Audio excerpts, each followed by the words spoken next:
Live and Local is proudly sponsored by Community First Credit Union, Eels and Tronvold Law Offices,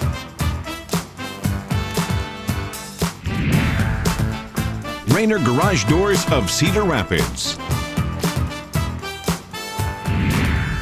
and Waln Collision Center in Fairfax. This is a presentation of KCRG TV9 Live Events. It's that time of year when high school graduates make the transition to the next step in their lives. Join KCRG TV9 in wishing them well and honoring them for their accomplishment. Only on KCRG 9.2.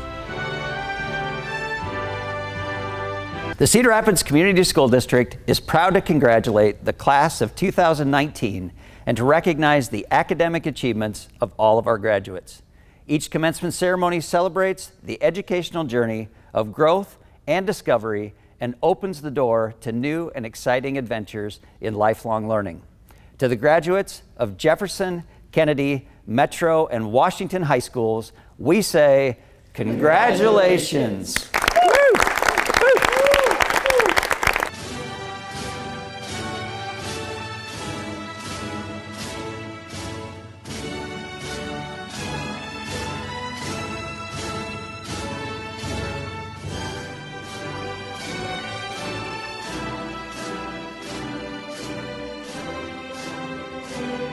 Congratulations to you today. Your work and support of these students has helped them get this far. In the coming years, they will continue to need your guidance, your ear, and your love. Next, I would like to introduce our school board representatives and district administrator in attendance. Director Gary Anhalt.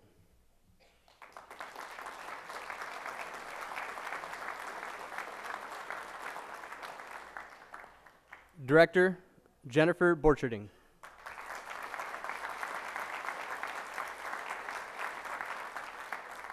Director Rafael Jacobo.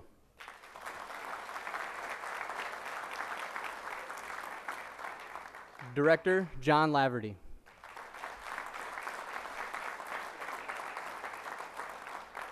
And Superintendent Dr. Brad Buck.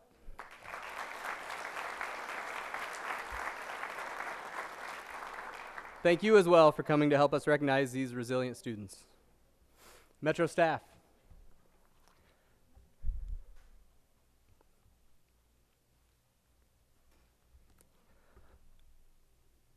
Thank you.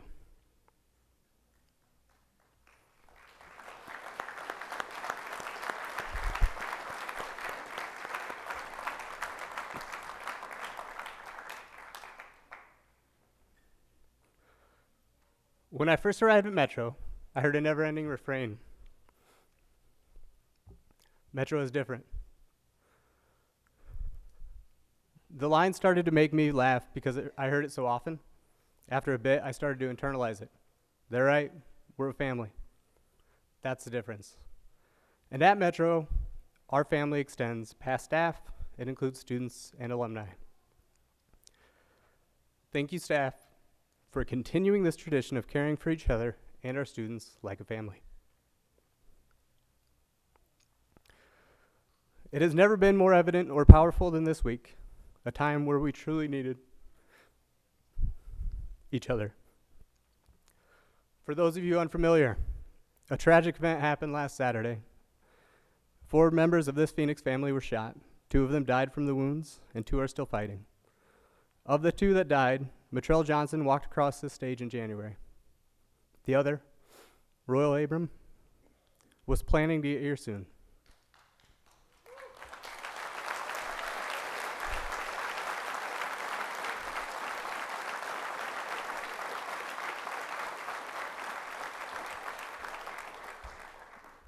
The 4 purple roses behind me symbolize those recent students. Please join me in recognizing these members of the Phoenix family with a moment of silence.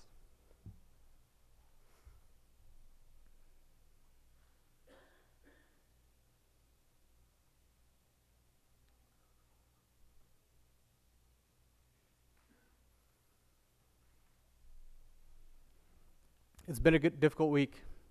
Through the pain, grief, and reflection, I was reminded yet again how fortunate I am to work in a building where people always come first. A grief counselor was in the building, or numerous grief counselors were in the building, but one of them came up to me Monday and said, "I'm not sure if you realize this, but you all are different here." And at this point, I just agreed. There's no use fighting it anymore.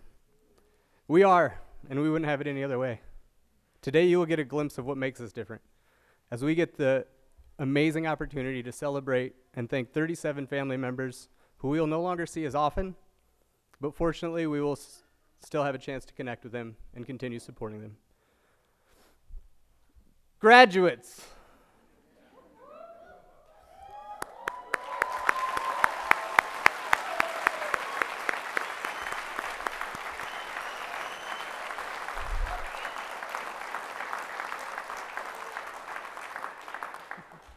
We've been through a lot this week. You've been through a ton in your high school careers. In this moment, it's time to celebrate you and what you've achieved, your resilience and your successes. Today is your day. Soon, we will get to hear speeches of your achievements and strength. We will learn of your future plans, goals, and in some cases, how terrified you are of what's to come. It's all exciting, though, and we'll keep being there and hope that the lessons you've learned with us will help pushing you forward. Those of you that have plans, take that first step. And if you need our guidance, call. We'll help you. We'll take you there. Those of you that are unsure, try something. It will be the best way for you to learn what that path could be. A false step is only going to lead to another life lesson, and no path is well defined. We all meander at times. If you do fall on your face, give us a call. We'll be there to help dust you off and plan on those next steps again. As I mentioned before, you are members of our Phoenix family. It means we expect to continue hearing from you, and we'll be there to support you in the future. However, you're not allowed to live in our basements. Let's get this party started. Our first graduate, Deshaun Henderson.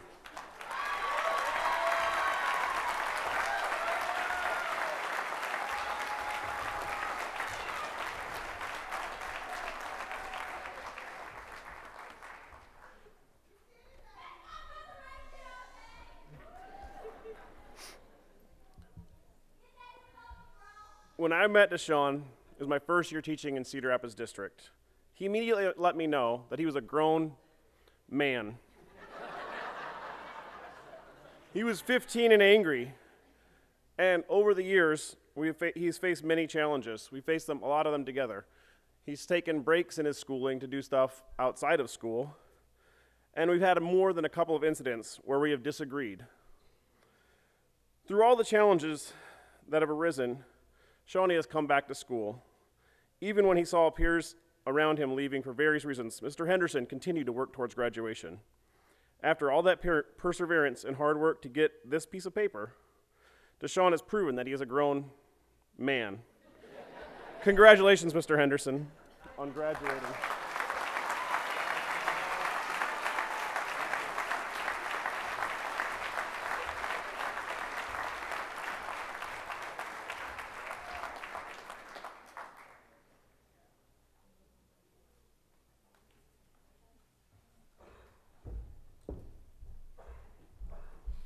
Hannah Arnold.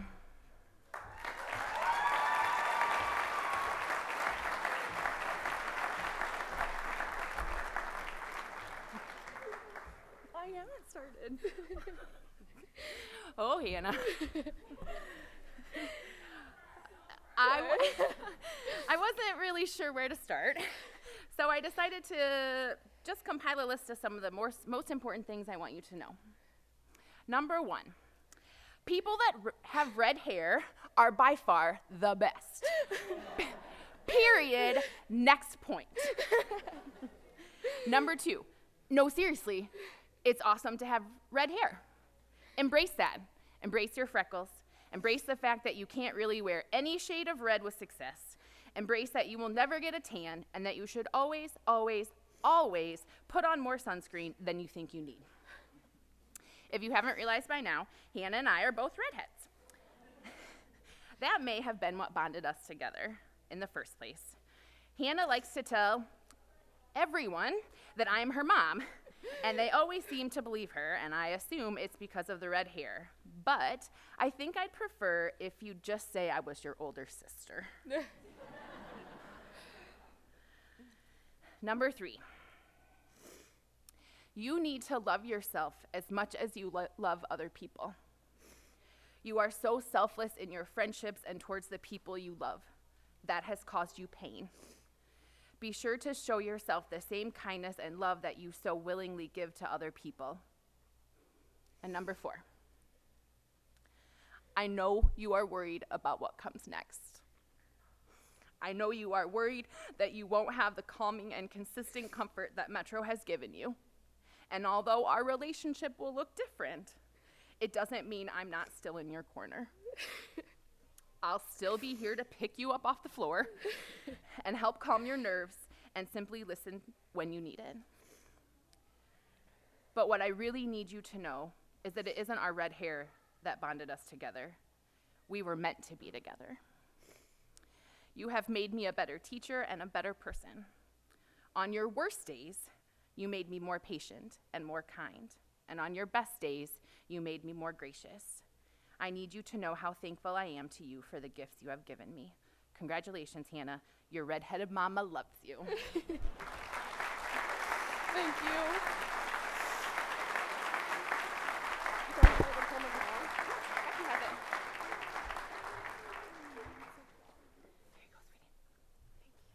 Tyrell Mitchell.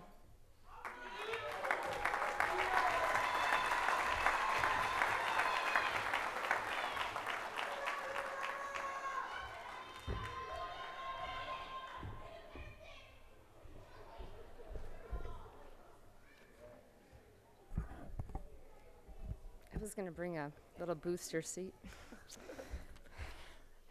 I'm Sarah Sullivan, and I'm joined on stage by Heather, and we would like to recognize our graduate, Tyrell. Tyrell is creative, fun to be around, silly, and resilient, and his outfits are always on point. I mean, this kid doesn't show up in public unless he is dressed to the nines, and he has missed school because of it. I often tease him that he was given to me as an advisor because I need to learn a thing or two about style. In fact, I see a shopping trip in our future. I once told Tyrell that I need a personal stylist, and he lit up about the idea of accompanying me on a shopping trip, putting outfits together for me. Just one thing, Sarah. You need to get rid of that bun. Just put your hair down for a day. I ain't never seen you with your hair down. Tyrell, here's what I know about you. Your life has not been easy. You've been gutting it out daily since you were little. But no matter where you've been in life, you've always been able to find family, whether your family, friends' families, or your Metro family. One thing I want you to know is that this family, your Metro family, will always be here for you, no matter what. You will always be a part of us. This last month has been rough for you. Math was the last piece of credit you finished, and that wasn't easy on either of us, because one thing is definitely true, Tyrell. Neither of us loves math. In fact, we both loathe it. I remember the day you found out you still needed to complete the coursework to receive your last half credit of math. You told me that you were done and that you were willing to let half of one math credit stand between you and ever graduating high school. I was not about to let that happen, and yet I was at a loss for how to motivate you. It was that exact day that a former student, Ray, showed up randomly during this hard conversation. Ray spoke up and shared his story with you. He told you not to give up, to keep after it, to just do a little bit of work every day for me, your advisor. And Ray told both of us that he would be checking in on you to see how you were coming along. And he did, multiple times. He texted, he dropped in. You ran into each other at the gas station last week. And despite this tumultuous last week of school, you completed your math credit.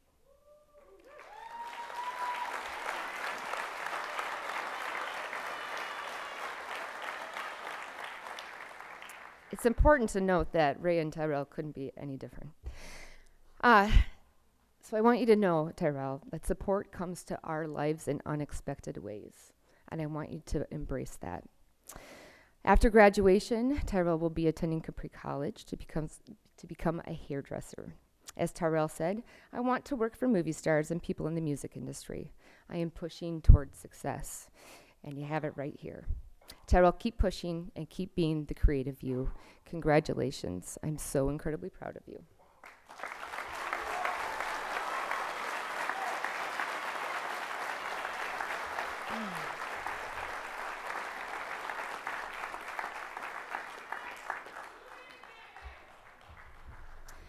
Jovan Ellis.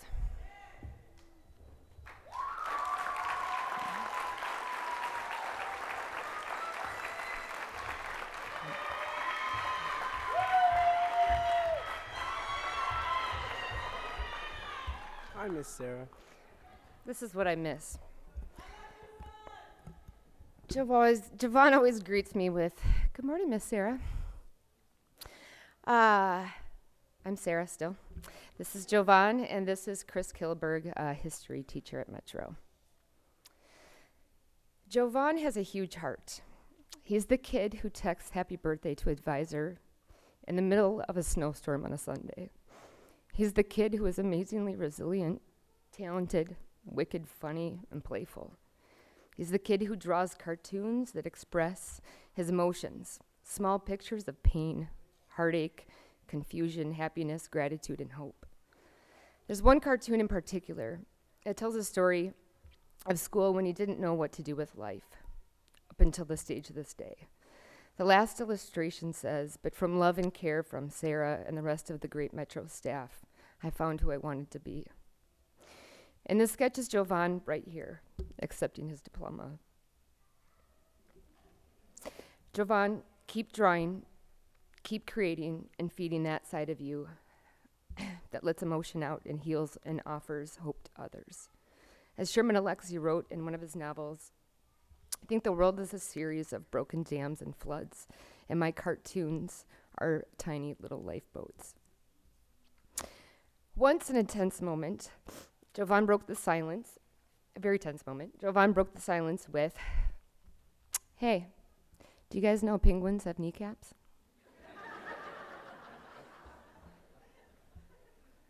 Turns out none of us did. And you know what? It worked. You totally read the room. You can read the room. And this morning we were texting, and you said, if penguins are highly adapted to water, why can't they breathe underwater? I couldn't find an answer. Google didn't have that. Here's something else even more interesting. I don't think you just stumbled upon penguin facts. I think you must have known on some level their symbolism, because you are a lot like a penguin. Hold with me. They are playful, fiercely loyal, and they stick together and support one another within their community. Also, once a year, penguins experience what is officially called a catastrophic molt. Most birds molt or lose their feathers and regrow them a few at a time throughout the year. But penguins lose them all at once. Jovan, you've undergone this kind of experience many times in your life. What I need you to hear me say is your feathers will grow back. Beautiful things can rise from the ashes of grief and pain. The meaning of the penguin also teaches you about having grace when it comes to your actions and emotions. You possess the strength and the fortitude to live with and overcome struggles. The penguin is a symbol of renewal, reminding you that although things may seem chaotic right now, there's a definite order in this chaos. It's important to realize that by continuing forward with your plans and dreams and handling each small piece as it comes up, you will see the light at the end of the tunnel. In other words, penguin meaning is letting you know that it is usually the most chaotic just before a big breakthrough happens.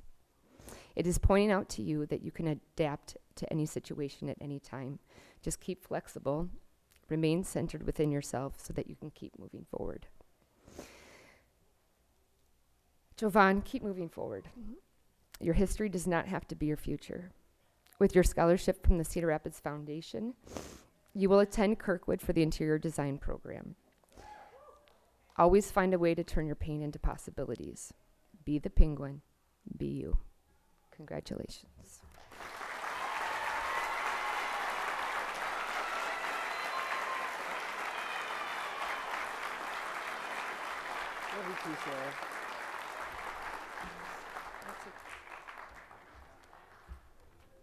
Drew Gaith.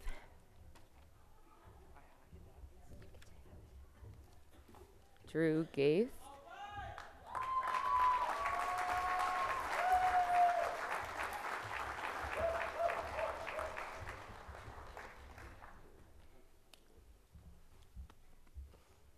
Hello, my name is Melinda, and this is our graduate Drew, and this is Trevor. Let me start by having you think about, many of us have watched the Mission Impossible television series or the films. In this movie or show, the main character is always given an extremely difficult or impossible task to complete. As we watch the show, the main character faces many challenges, obstacles that crop up along the way. As each obstacle is presented, it seems very likely this will be the one thing that will stop the hero from accomplishing his mission. This winter and spring, Drew became the main character or hero in his own Mission Impossible movie. His task was to earn his high school diploma. Goals were set, plans were made. Drew began his mission. Drew worked with Metro staff to complete those last few credits towards graduation. Just like the movie, he faced many obstacles and challenges along the way. However, as Drew completed the coursework, he gained confidence that he could complete his mission. Throughout this mission, there were times when I am sure Drew was probably ready to walk away. But he didn't do this.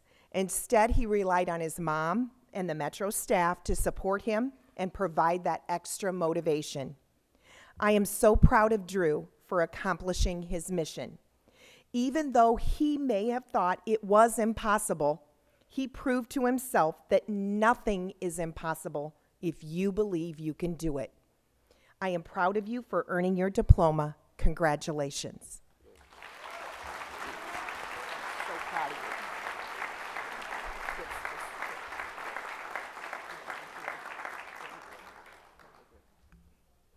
you. Lexi Knudsen.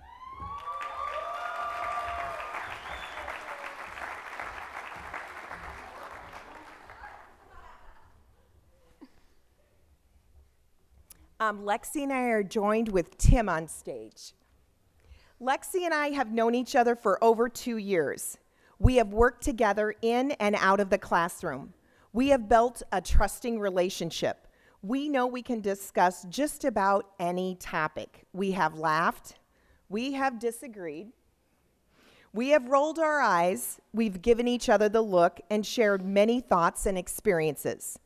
Lexi knows she can pop into my classroom to eat breakfast or lunch, leave her schoolwork, her papers, her clothes, her travel mugs, and any other stuff that she has with her. We chat, and then she moves on to the next part of her day. Throughout her time at Metro, Lexi has set goals, stayed positive. You're not crying. Yes, I am. Oh, Lexi. And followed through to meet her goals. One of the things I learned about Lexi is her love of cows.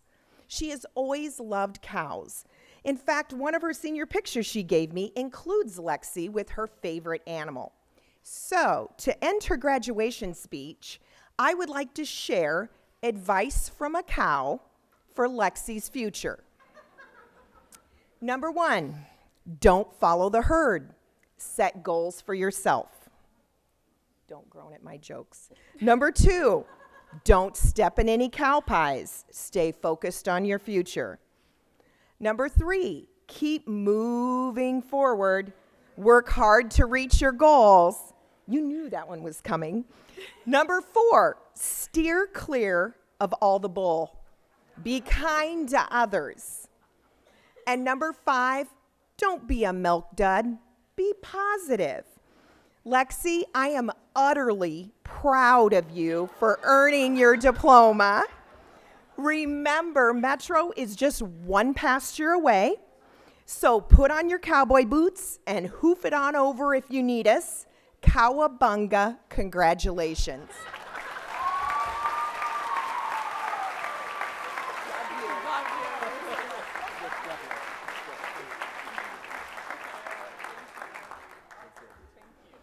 Darian Zerby.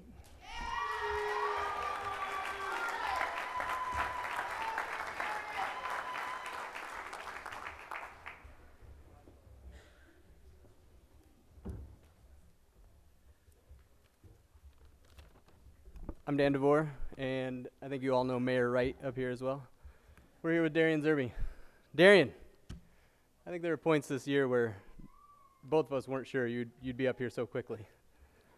Darian came to us in the fall, and he wasn't far off, but we had a couple hiccups early on.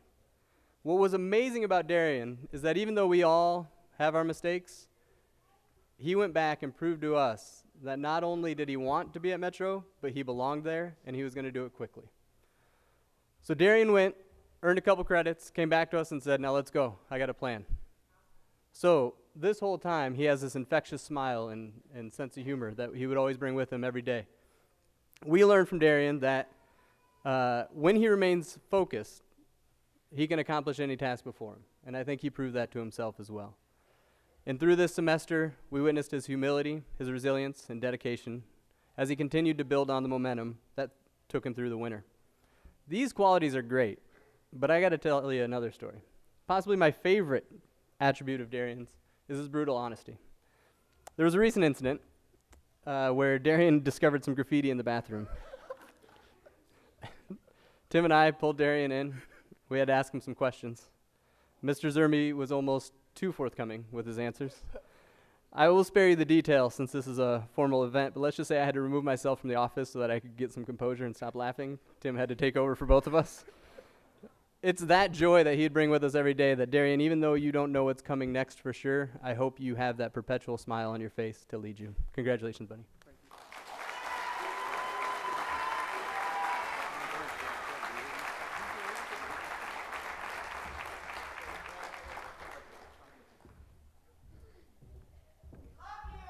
Next up, Lydia Yeisley.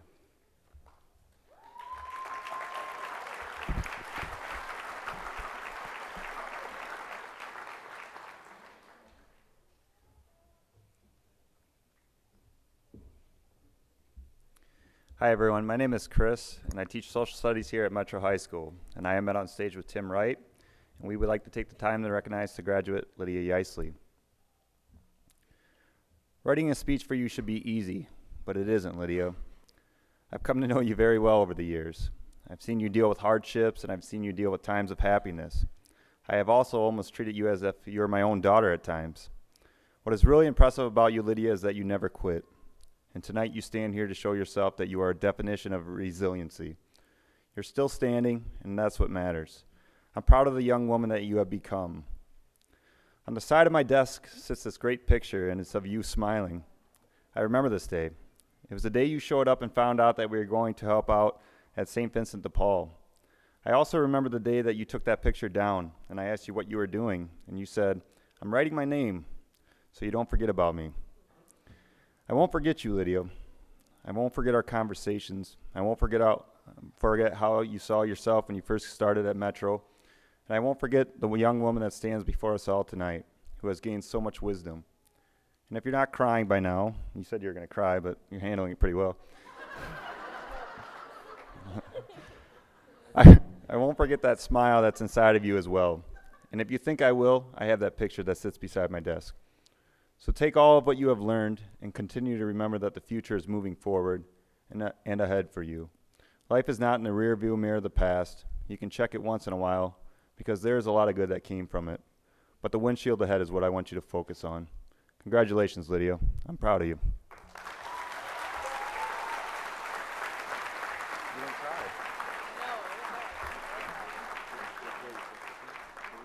Next up, Kirsten Curley.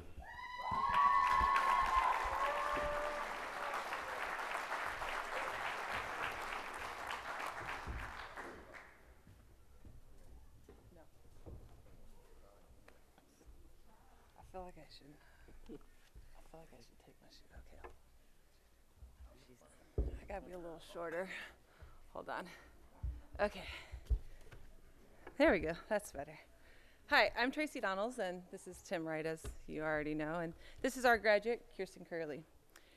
Kirsten, throughout the years, you have switched schools several times. Finally, you landed with us at Metro. You and I started our Metro journey together last fall, or the fall of 2017. From day one, you had a plan, and you told me exactly how it was gonna go. Although you didn't get to spend a lot of time in the building with us, there are moments for you to remember. Such as when you came into my room after an LA class, grinning from ear to ear, telling me about Mary finding out that your spirit animal is the wolf. This is where Mary would insert a poem or some sort of inspirational thing about wolves, but I'm not because I'm the math teacher. As part of STEAM, you enjoyed designing and creating different projects, especially when you got to use the 3D printer to create a wolf. Outside of the classroom, you were able to build trusting relationships with staff members like Tim and I to help you get through emotional times and keep you on track to get you where you are here today. Kirsten, I want you to remember something that you wrote in your senior letter. I am realizing I am capable of achieving goals no matter the obstacles. You are a hardworking, dedicated person that has the potential to accomplish whatever you put your mind to. Your time as a Metro student is coming to an end, but you will always be part of the Metro family. You know where we are, and you have my number if you ever need a little extra motivation, support, or even a push. Of course, we would also love to hear about the good things that are happening in your life. You have goals about school, life, and work, and what that looks like in your future. The road to your future will have some potholes, especially since we live in Cedar Rapids. Put patches on those holes and continue down the road to your future. Kirsten, I will always remember you as the person that never gave up. Congratulations, you did it.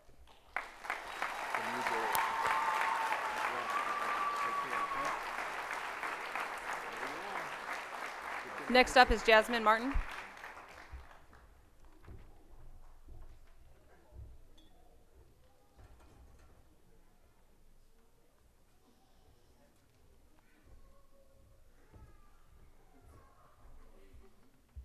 Jasmine Martins.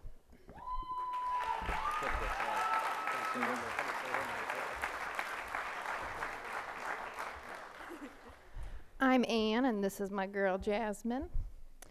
I'm so proud of this accomplishment of Jasmine's, but I have to say, when I was thinking about her time at Metro, she really doesn't fit the typical, we're glad to have you, but you had a slow start, then you came a long way, now look at you speech. To be honest, Jasmine was pretty much businesslike from day one. She is so businesslike, in fact, that we soon fell into our relationship roles pretty quickly, like yin and yang. See, Jasmine's precision-like attention to details and razor-sharp memory meshes well with my creative and abstract thought processes that don't always leave room in my brain for remembering some of those small yet important details.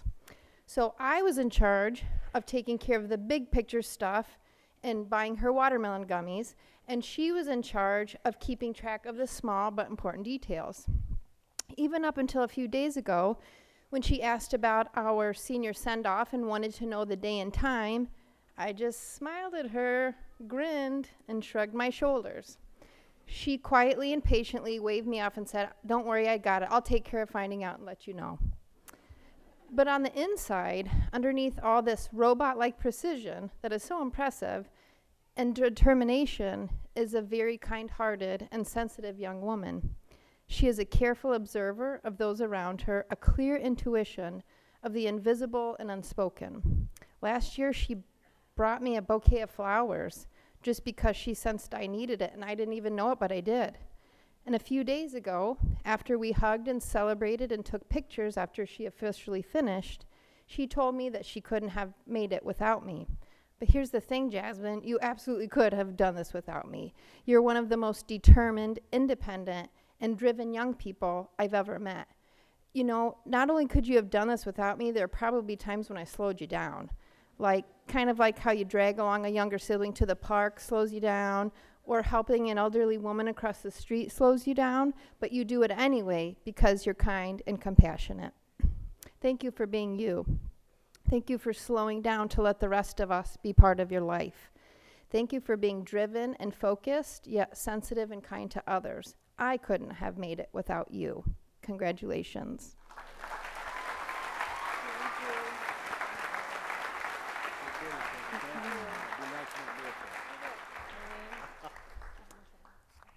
Nick Lyle.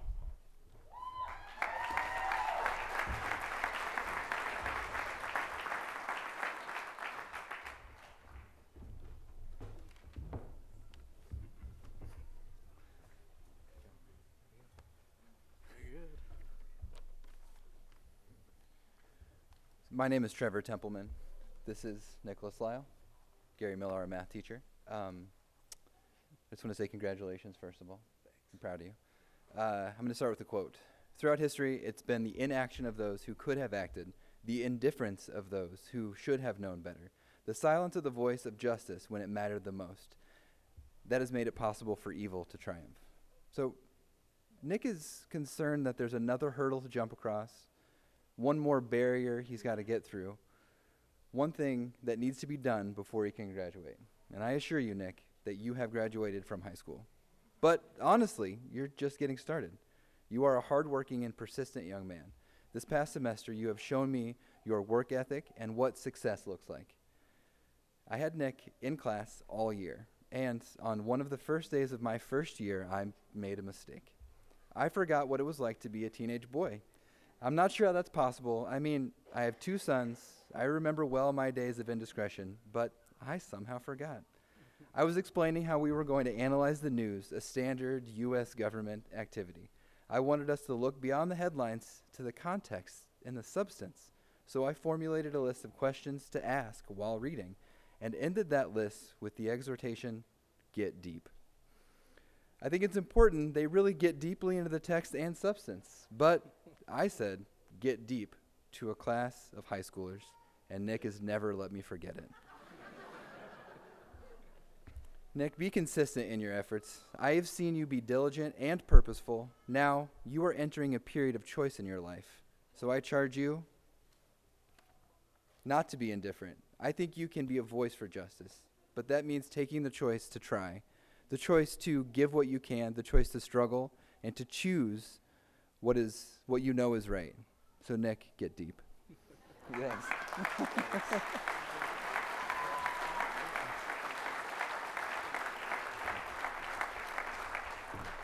Anthony Englehart.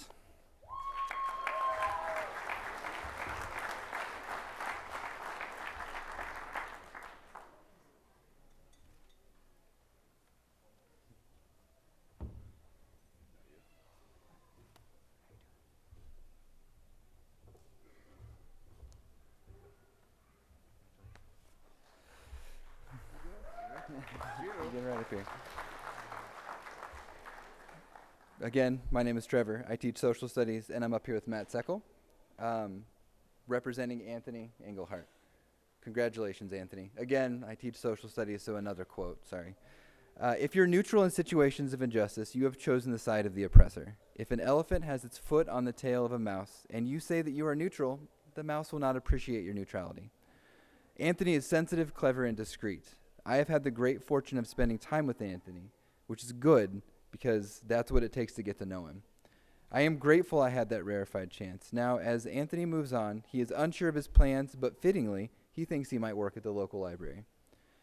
I'm going to miss Tony's presence in my class, so fortunately, I will not have to go far to have him check in on me. Anthony sits either in the back of my class or to the side, on his own. With a science fiction book on his desk, anime on his phone, he is the eyes of my classroom.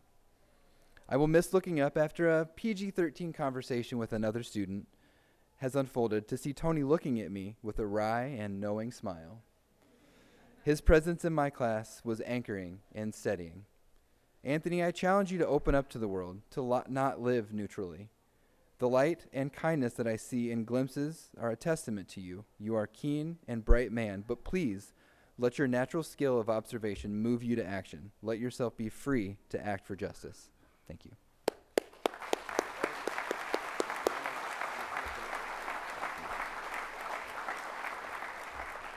Jason Yeager. Or Yeager.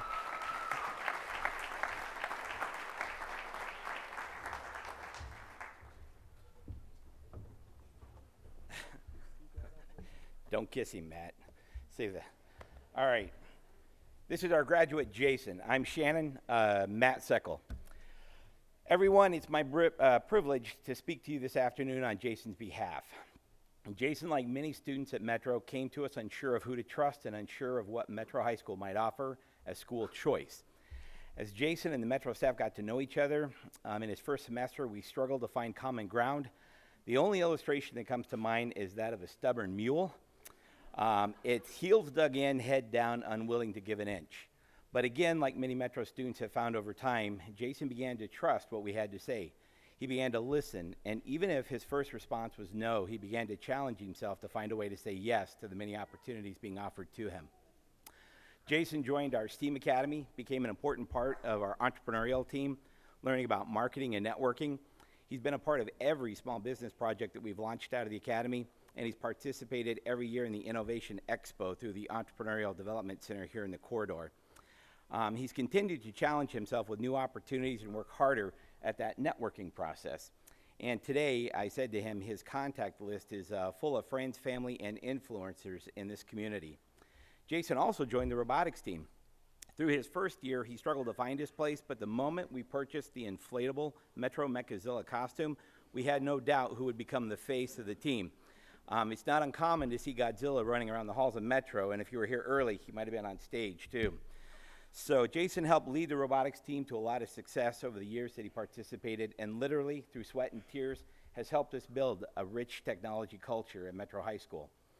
He has also challenged himself to participate in our outdoor education program, traveled with Metro to Arkansas on 2 spring trips to Minnesota to the Boundary Waters, and during the summer of 2018, with Chuck Tonelli and I, we took a small group on a 2-week trip up through the Western National Parks and to Montana to Glacier National Park.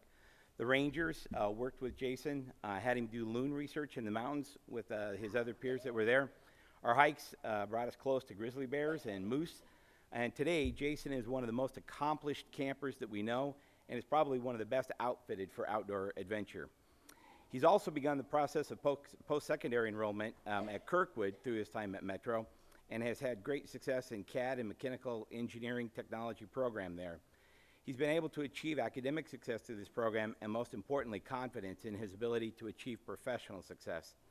In closing, Jason's transformation is a powerful testimony to the potential of a school like Metro to offer opportunity to change your life.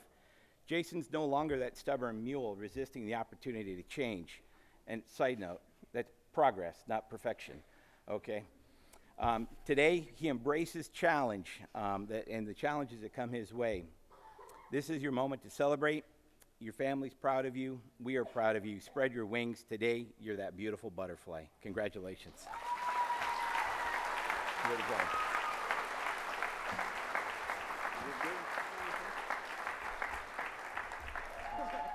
go.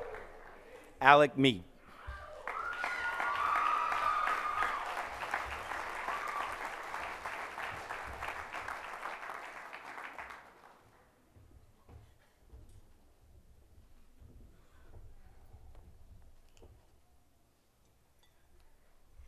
Hey, I'm Sarah, and I'm on stage with graduate Alexandria Meek and Melissa Wickham. Okay. When little baby Alex walked into my room a couple years ago, it was obvious she was a little unsure of the whole thing. Come to find out, she needed us and we needed her.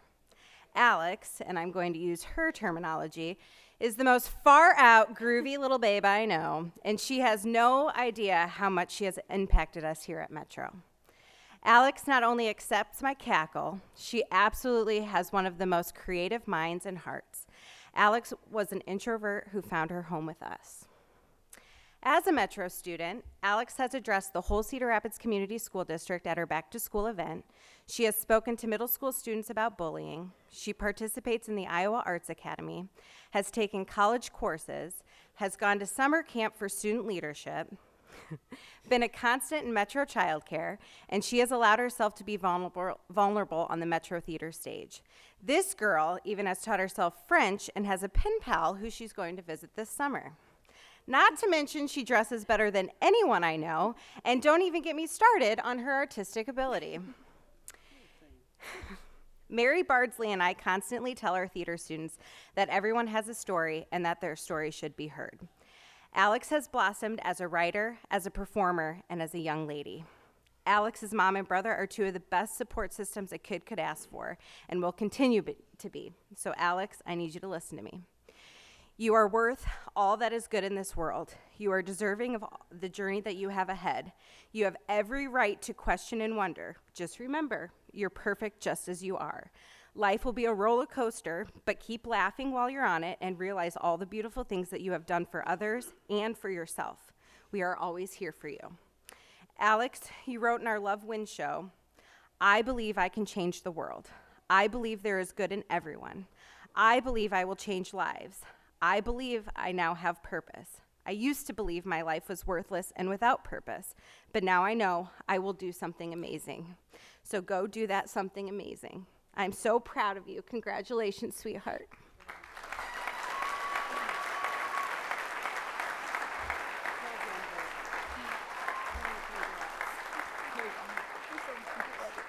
Helena Gennard.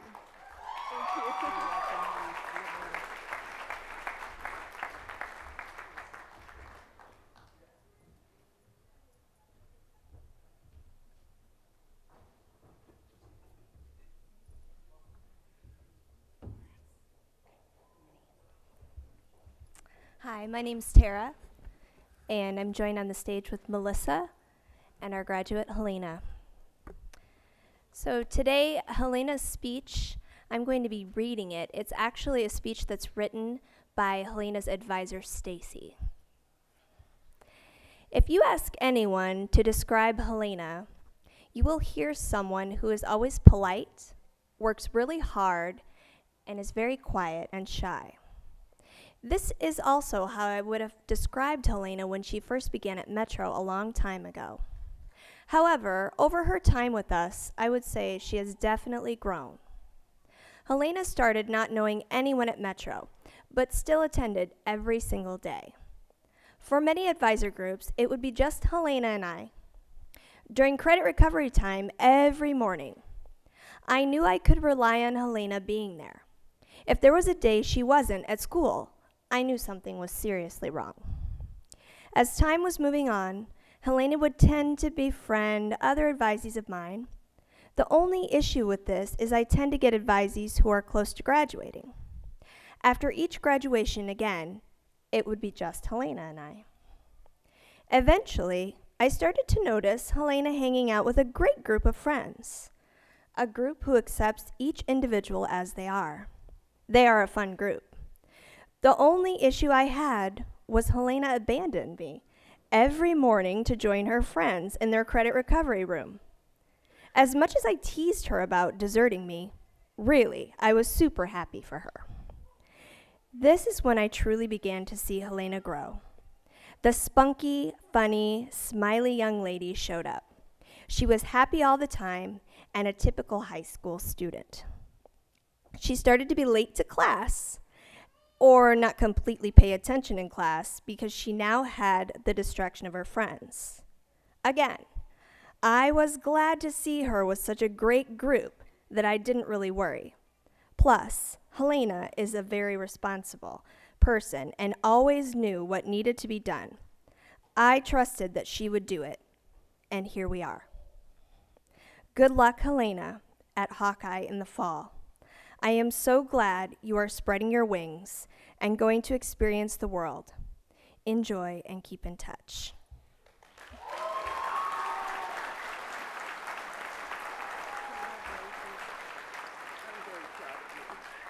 Kara Merrifield.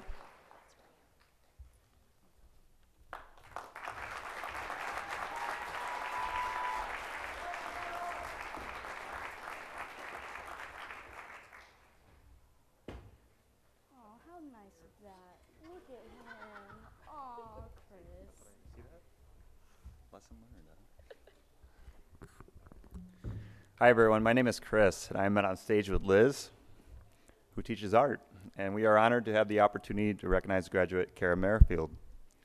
I had the privilege of getting to know Kara these past couple of years because I served as her history teacher and economics teacher.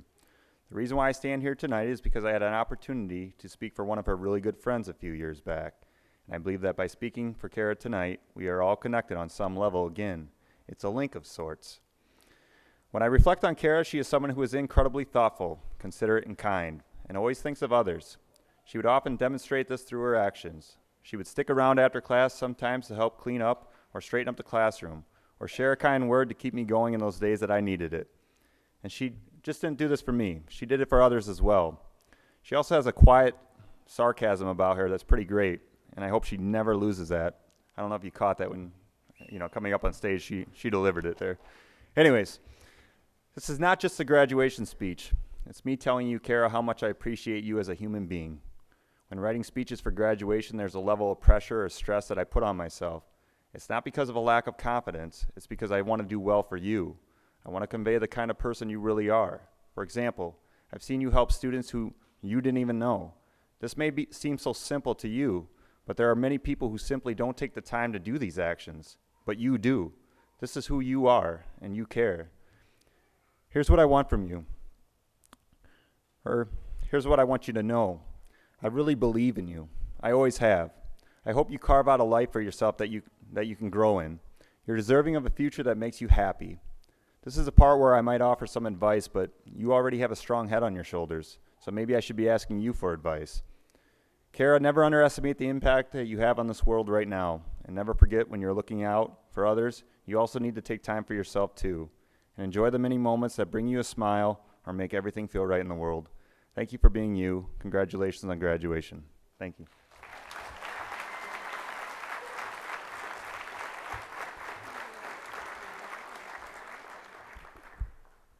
Next up, Weston Dostal.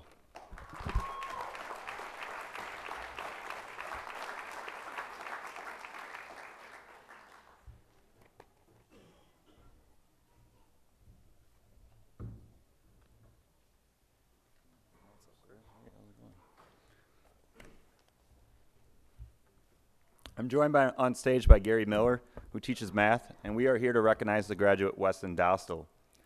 Weston, first and foremost, I would like to be the first to congratulate you on achieving your goal of graduation.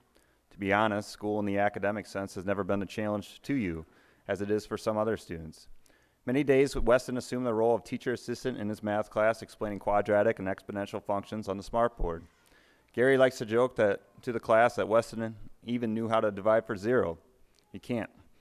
However, school still played an important role, as it provided you a venue to explore and define the real Weston Dostal. From the Kennedy football summer practices to the late-night social calls, in many ways you experienced a traditional high school found 20 years ago in my reality. How many teenagers today could leave a phone behind in class, and 1 week later, the teacher asks if someone lost a phone, and Weston answers, maybe, was it silver? Weston is a rare Mustang whose potential will be harnessed when the right opportunity presents itself. Weston knows how much family, friends, and his own personal integrity matter and will never be a compromise as he sets off towards his future. He will look back at on his high school years and understand that he defined what matters and concluded how important it is to be a genuine member of this community we share. When Weston was talking with another teacher the other day, he said, "Boy, I really chose quite the duo to stand up there with me for graduation. Neither likes public speaking. What a pair." Well, this pair would like to say, Godspeed, Weston, and may you share your knowledge and humbleness with all those lucky enough to get close enough to know you. Congratulations.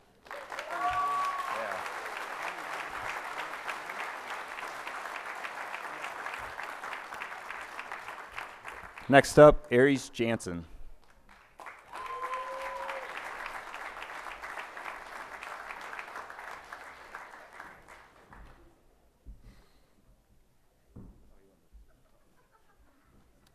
Good afternoon. My name is Ben Sparbo. I teach English Language Arts.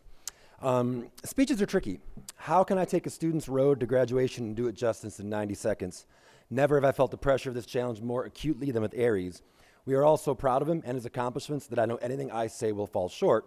So with that being said, Aries reminds me of a butterfly. My first memories of him in the building don't involve his face, just a hunched back and a hoodie. He literally came to us in a chrysalis, Gail? Chrysalis? I'm a nerd, and nothing gives Aries more joy than to remind me of this fact. So much so that I think he comes into my room and asks me what I'm doing just so that he can then turn his back and yell nerd at me as he walks out of the room. Now, with this nerd bashing on record, it might surprise you to find out that Aries is quite the DM, or for the non-nerds out there, Dungeon Master. Or for the really non-nerds out there, Aries cultivated a Dungeons & Dragons club at Metro, and as a charter member, it was here that I saw Aries truly spread his butterfly wings and fly. For those of you that don't know, Dungeons & Dragons is a turn-based dice-rolling game in which each player takes on a persona with unique traits and abilities and then embarks upon adventure. The DM creates the story and guides the players through the campaign. They must have a firm handle on the plot, but the ability to let players choose for themselves. Aries was a passionate dungeon master, taking on multiple personas and even providing voice changes for each character. Under this guidance, the club grew from 3 to upwards of 7 players. Meetings went from once a week to twice weekly. But I'm the nerd. Aries, I'm incredibly proud of you. We all are. You have left a lasting impact on this building, and you will not be soon forgotten. Everyone who meets you is better off for having known you, and we are very excited to see what you're capable of. And in conclusion, even though you're graduating today, let me say that you'll always be a member of Bad Company. Now give me a hug. You really did that. You really did that. Of course you would. That's why I picked you.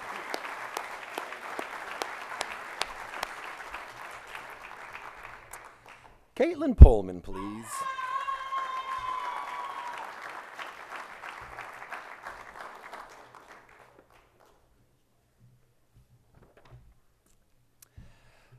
So for every speech I give, I try to do right by the student and provide them what they want. Caitlin, however, told me that she didn't really want a speech, so this is my first ever non-speech speech.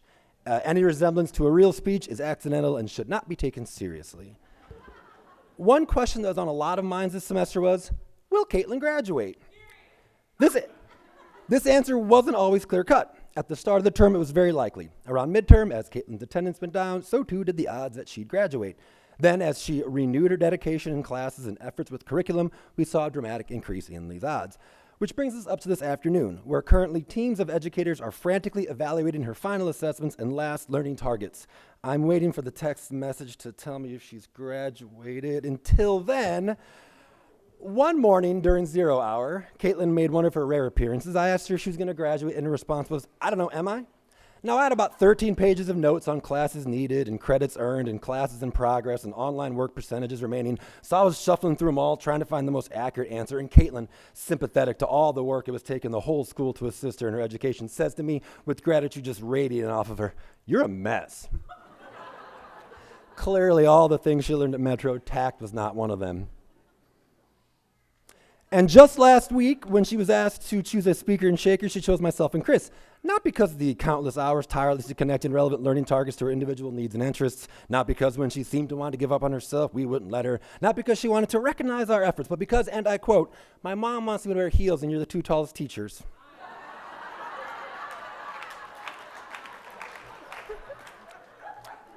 Graduations are a significant moment where students are out. Caitlin, guess what? I just received official word from the State of Iowa Educational Examiners, and I'm happy to say that it turns out that, yes, you did graduate. Congratulations.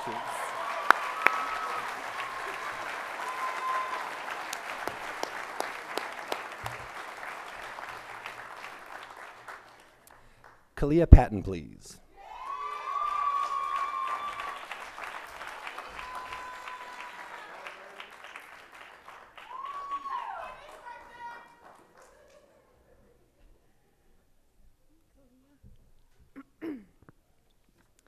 I'm Ann Vanette and Janie.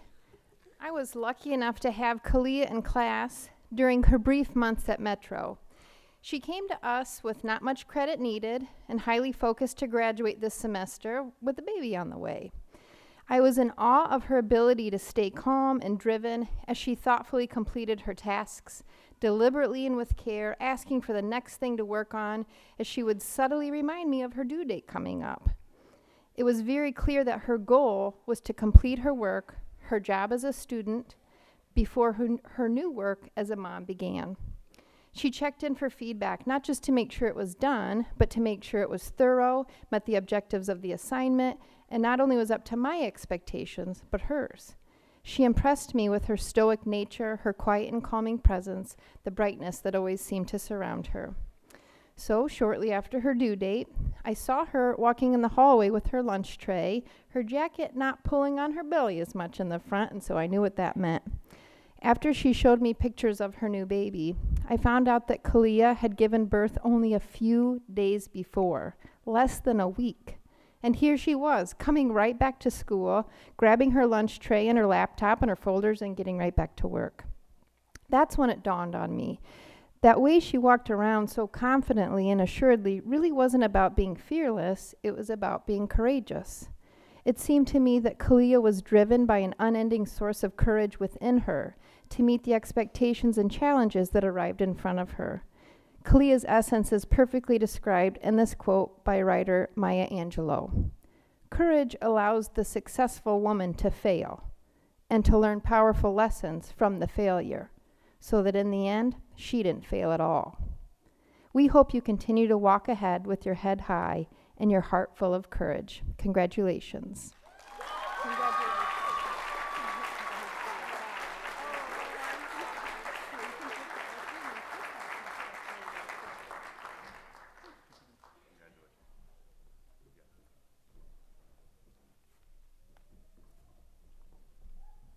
Next up, Aviante Crawford.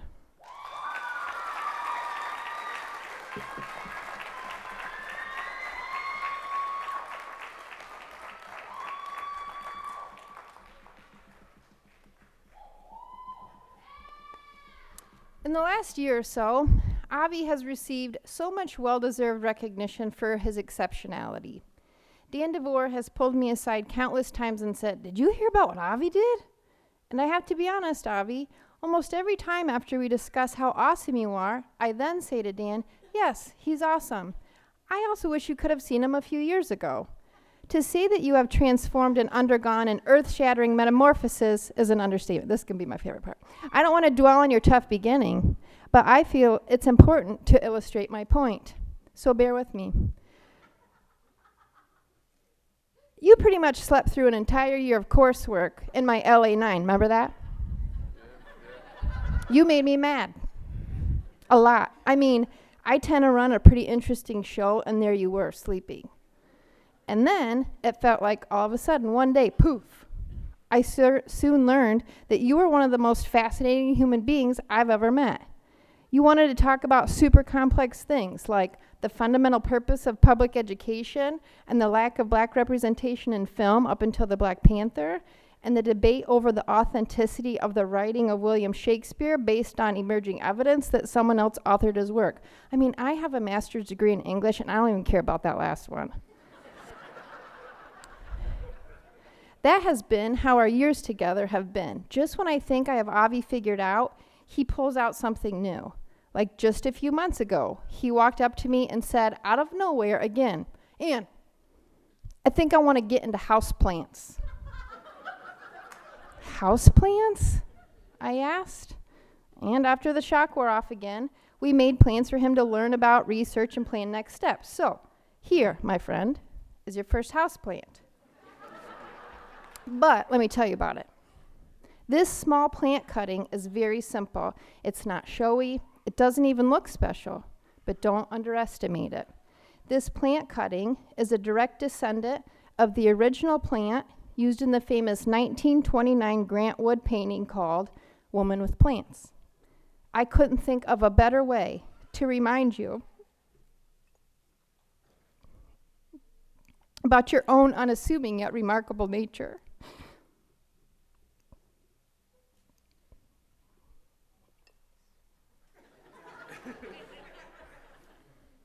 You're maddening, frustrating, engaging, articulate, and brilliant. And we all feel so fortunate to have been a part of your journey. Congratulations.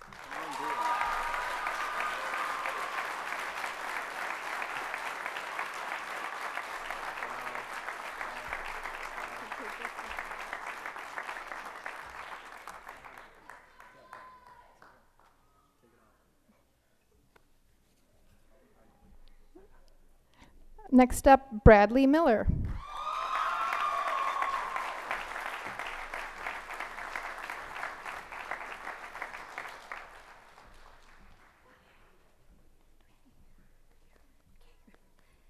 Hi, my name's Tara, and I'm joined with Anne and our graduate, Bradley Miller.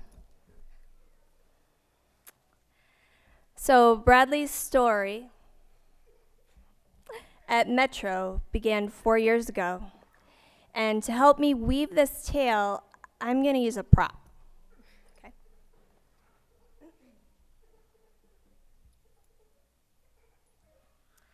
So Bradley drew me this piece of artwork for Christmas.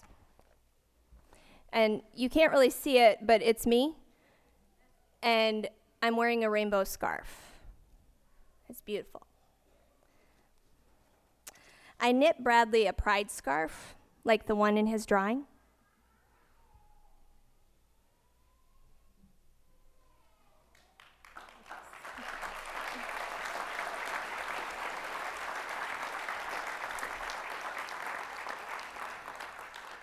And this is going to help me tell Bradley's story at Metro. I will interweave the pride flag's colors, meanings, and songs of 5 decades. So we're going to start with the 60s and the color red. Red stands for life, which began to change at Metro, and Simon and Garfunkel's Sounds of Silence, where you heard the words that we might teach you, and then came along Aretha Franklin's Respect, where you finally found out what it meant to you. Orange stands for healing and friendship. Queen helped you realize they make you live. Whenever this world is cruel to you, you got them to help you forgive. They're your best friends. Yellow stands for energy and sunshine. Many days this year, you were walking on sunshine like Katrina and the waves, and some days you were more upside down and inside out like Diana Ross. But your positive energy came through in Spectrum and the Mayor's Committee and as an advocate for others. Green stands for serenity and nature. Almost 1 year ago, you sat outside and wrote about graduating and where you would be today, just as Billy Joe from Green Day sang, "That time grabs you by the wrist, directs you where to go." Blue stands for harmony and artistry. Mayday Parade Still Breathing says, "It's hard to be a man, but you're doing all you can, and you're ready to give this all you have. Go to Hawkeye and transfer to UNI and become the best art teacher you can be." The last color is purple. How fitting. It's Metro's color. And it stands for spirit and gratitude, which you did and you do with such style and grace, with your meaningful notes and your thoughtful words.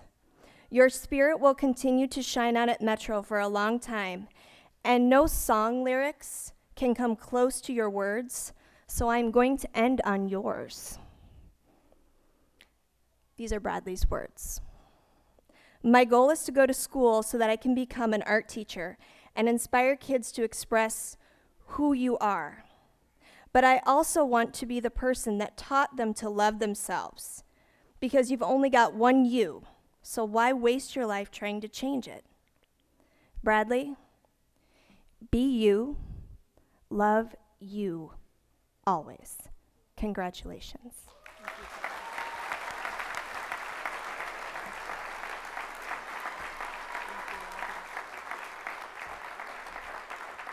Jesse Jimenez.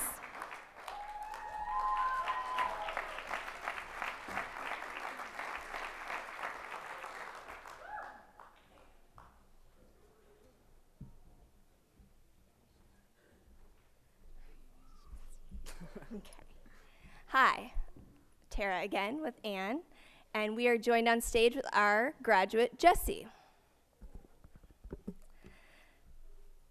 So I'm going to start with a quote.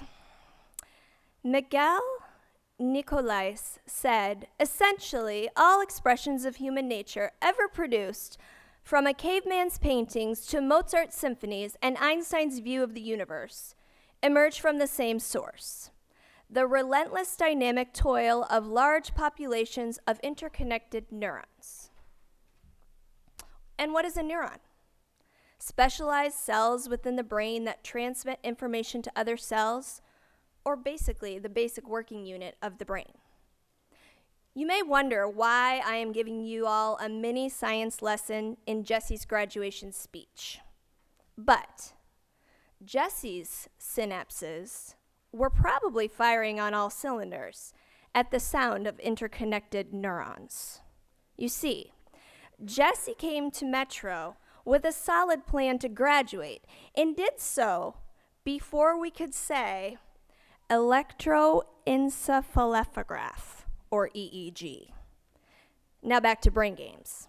He also decided pretty quickly that he wanted to study at Kirkwood to become an electroneurodiagnostic technician, a person who uses an EEG instrument to record electrical impulses transmitted by the brain and nervous system. These recordings assist physicians in the diagnosis of a variety of neurological problems, from headaches and dizziness to seizure disorders, strokes, degenerative brain disease, and sleep disorders. In the short time I was able to get to know Jesse, I learned that he was a hard-working, motivated young man. I have no doubt that he will reach his goal at Kirkwood and look forward to hearing about how much he helps people in his career. Congratulations.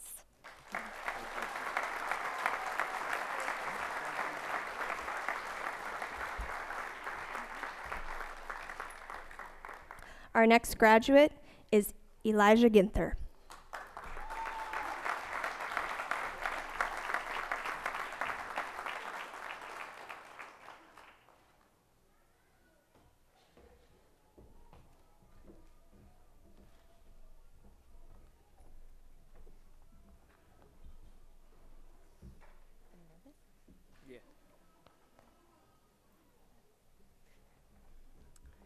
I'm Heather.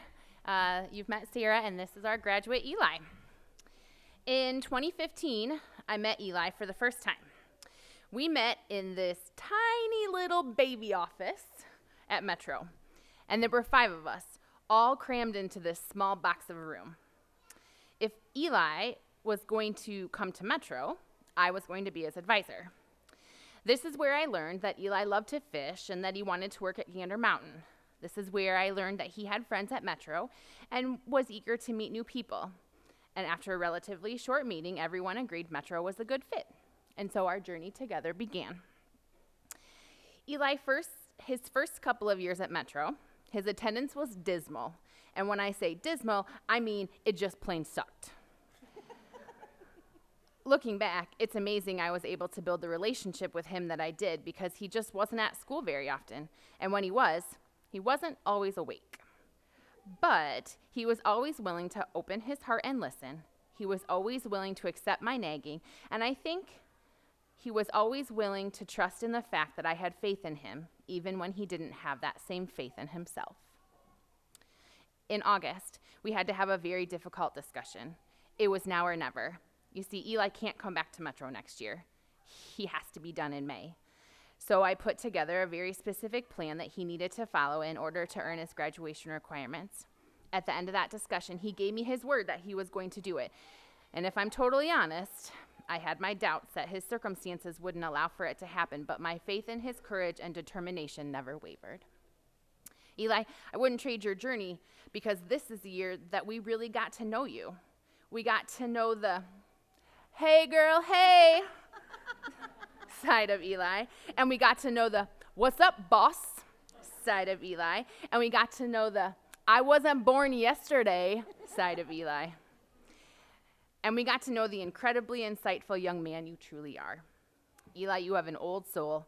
You have one of the kindest hearts I have ever met. I am proud of you. I am proud of your ability to overcome obstacles. I'm proud that you seek out help when you need it.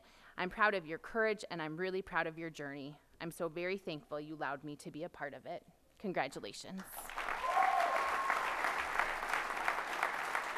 Here, this is for you. Kayla Bruce. Eli.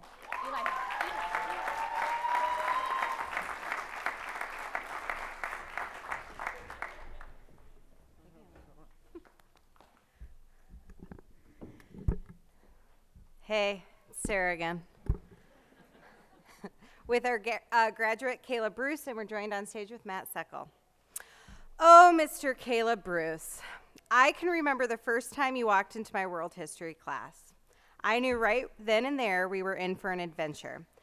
I can be self-reflective and know that I can come off as sassy. And Caleb, I feel like you could be self-reflective and know that you can come off as irritable. Some might say I have a way of being over the top and that I might do too much.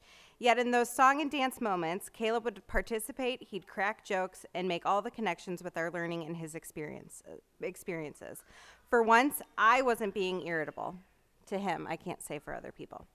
Regardless of our self-reflections, Caleb and I were able to find common ground with humor and a little one-on-one conversation. Caleb's adventures of self-reflection took that irritable kid I met in world history to a proactive young man. Caleb participated in an outdoor education trip where he canoed the Buffalo River in Arkansas. Caleb journaled about the nature and what grounds him as a person, being outside, camping, frisbee golf, his dog. Metro started to see Caleb grow not only as a student, but as a citizen in our community. Caleb, you are very aware of who you are. You know what you want, and you know what you don't want. What I need you to remember is that things don't always go our way, and you're going to meet annoying people, like me. You just need to remember who you are and use those qualities for good. I've seen you take time to reflect and to make sure to have conversations with those that can help you process. Don't forget to find those individuals on your adventures ahead and ground yourself. I am so proud of you. Congratulations, Caleb.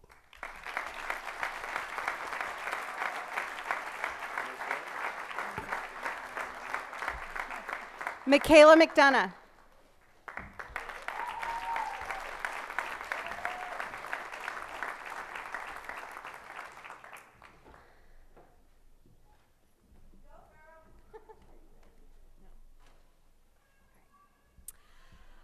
I'm Sarah, this is our graduate, Michaela McDonough, and we're joined on stage with Mary Bardsley. If you know Michaela, you know it takes a lot of warming up for her to even crack a smile. So when I introduced myself for the first time, loud and with a cheesy introduction, I just got a blank stare. After much prodding and consistent hellos, Michaela started to speak to me and smile and break down her walls. Michaela spent a summer working for Cultivate Hope. She has done job shadows with local pet shops in the Indian Creek Nature Center. She was vice president of Spectrum, and she even completed her first college course at Kirkwood. Michaela is one of the most determined kids I know. She might be quiet, but she is observant, and she knows where and who she wants to be, which is in Colorado studying to be a zoologist. Michaela wants this so badly that she filled out and received numerous scholarships towards her education. As those walls came down, I got to see her true colors, and I found out a few things. Michaela's really funny, as well as an incredible writer. Michaela's teachers would often share her work, and my favorite was the piece she wrote and shared with Mary and I for our fall show, Dear Dreamer. One of the pieces was based on Langston Hughes' poem, A Dream Deferred. Michaela was asked what a dream deferred might feel like, and she wrote, "It would feel like a stinging red slap across the face or a hot metal knife to the back. It would feel like tears, heavy and wet, slipping away uncontrollably, rotten flies buzzing, what ifs hovering in the air looking for a place to land. No matter how many times you swat them away, they always circle back. Maybe it feels like a mosquito swollen with the blood of effort. Maybe it's like a young tree, nowhere near the height of its surrounding trees, but still alive, still growing, foliage pushing up to the sky. Then it gets struck down by a storm with not even a tiny stump left over. This is what I need you to hear me say, Michaela. You are such a wonderful you. You have so much love from your family and especially your Metro family. We are so proud of you. Talking to people is scary, but look how we turned out. Let your voice be heard and never stop advocating for what you need. Don't let your dream be deferred. You are not that stump. You are the light helping everything in your path grow. You have all the good ahead, and don't forget to look back and acknowledge what you did. You are the most beautiful person, and you have the most beautiful smile. So smile. Congratulations.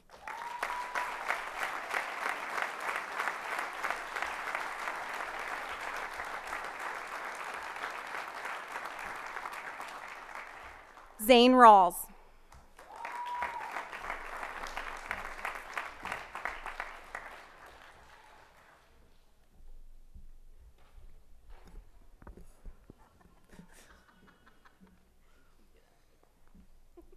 Good afternoon. I'm Mary Bardsley. I'm joined on stage by Sarah Collingsworth, and this is our graduate, Zane Rawls.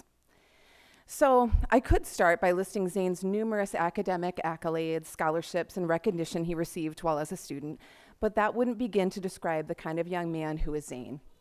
Zane is one of a kind. Whip smart, witty, talented, quiet, kind, respectful, genuine, and has strong feelings about how a peanut butter and jelly sandwich should be made. But that's a story for another time. During the first week he was a student, he and his sister Medea and their friend needed a ride home after school, so we all piled into my little Volkswagen Bug and headed out. A little ways down the road, Zane announced from the back seat, "This is weird." "What's weird?" I asked. "Well, I'm in a teacher's car and we're listening to music and talking and you're giving us a ride. This is so weird. This would not have happened at my other school." The other two students laughed and said, "Well, this is what it's like at Metro. You're going to love it." Zane, I think you got over the weird and settled into being a Metro Phoenix. We have definitely enjoyed having you as a student. Zane's list of strengths is as long as his hair, which is really cool, by the way. He consistently demonstrated strong ability in his classes and would often get lost in a book for fun. During his time at Metro, he was part of our theater program where he stood confidently, always very comfortable on stage. Sarah and I will definitely miss his presence in our theater family next year. Zane currently holds a job at a local car wash, was extremely successful in his Kirkwood class this semester, and plans to start college in the fall, majoring in electronics engineering technology. Zane, in the words of author Jason Reynolds, who you know well because of our fall show, Dear Dreamer, "Dreams don't have deadlines, timelines, and aren't always in straight lines. Jump anyway. Dreams are for us all. The awkward angels with crooked halos and secondhand wings, the irresponsible and curious fire-bellied babies, the deformed with hearts on the outside and ears on the inside. For the rebel children, the wild ones, the long shots, the bad-mouthed, the side-eyed.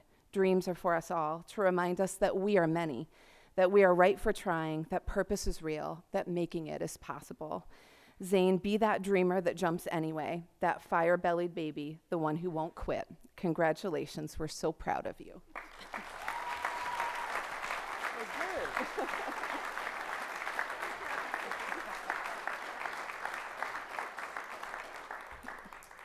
Kylie Smith Davis, please.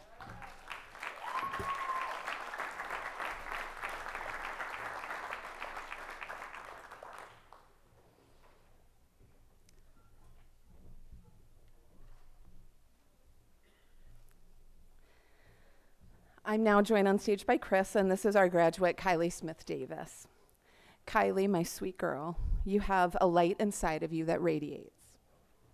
You are an insightful reader and writer, as well as smart, kind, and lovely. You've always been a favorite of mine in LA classes. Your attention to detail and the intuitive way you approach literature have always been inspiring. This semester, you stepped out of your comfort zone and not only competed in speech contests, but were part of the spring play Happily Ever After, and began to really find your voice. For speech contest, you wrote the most vulnerable and beautiful piece of writing. I'd like to share an excerpt here, as I think it shows your heart. Kylie's pieces focused on the theme of loss. Loss is something I have much experience with. A significant loss was 6 months ago, and this one was physically painful. I was on the roof of a warehouse and trusted the stability of it too much. The roof broke through where I was standing, and I fell 30 feet. I landed on rebar, and it sliced 7 inches through my armpit. The impact of the fall also shattered my tibia and humerus. I lost all my independence because I was stuck in a wheelchair for months. Most recently, I lost my father. It's so painful to lose a parent at a young age because most of your peers don't understand what you're feeling. But I know that my dad would want me to be strong. What I've learned from the things that I've been through is that you always have to focus on the good, even if you have regrets. Loss is always going to be painful, but crying, hating yourself, or wishing you could change the past won't bring anything back to you. In the end, loss is unavoidable. Everyone experiences pain and misfortune, but we all deal with it differently. What matters, though, is if you let it tear you apart or if you keep pushing instead. When you feel like the world doesn't want you anymore, or you're so beaten down that you refuse to try anymore, don't stop. Being on earth is about making the most of what you've been given, your life. You can't quit trying, even if the worst thing imaginable just happened. I always expected my dad to be there to watch me walk across the stage at graduation. Even though he's not here to see me do it, I'm going to make him proud. I'm going to do what he always wanted for me. Kylie, you did it for yourself, for your dad, and for your future. I mean, not even a roof collapse can stop you. You're amazing and resilient. Congratulations, and keep shining.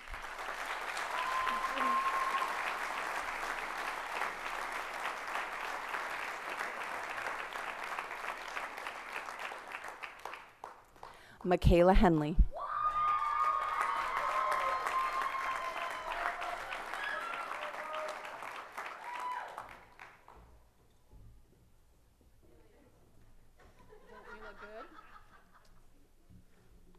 Well, aren't we colorful?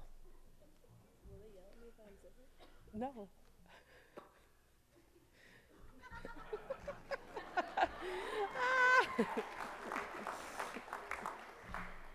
My name is Liz, and I'm joined on stage with Mary and, of course, our graduate, Michaela Henley. Michaela, where do I begin? It's been quite a year.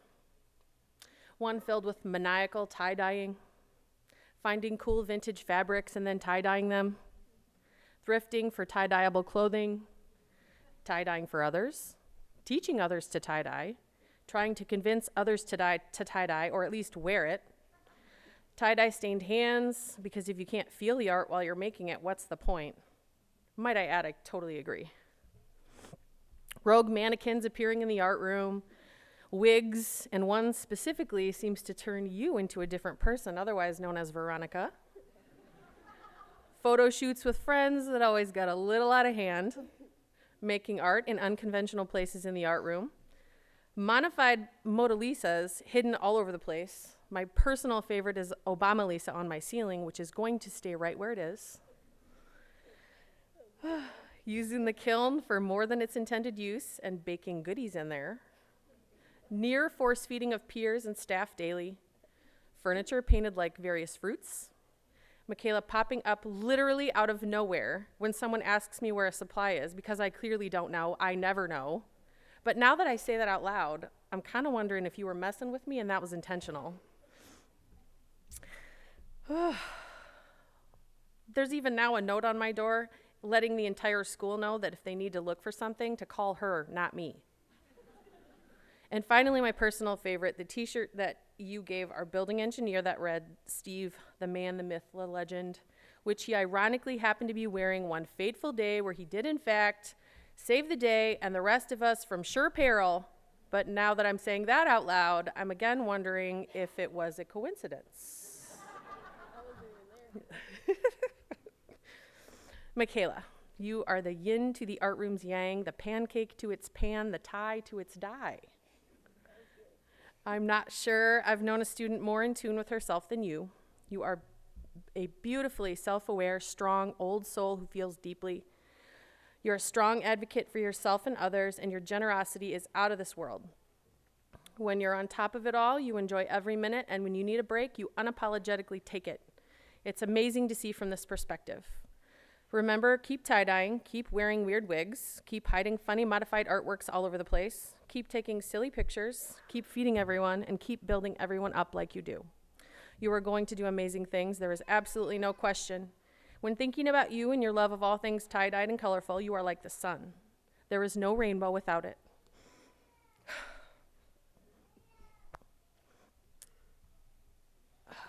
I'm gonna have to get a sun lamp for that room. Now that you've graduated. Whew, it's so true. But it will be no comparison to the real thing. Keep shining. You are wonderful.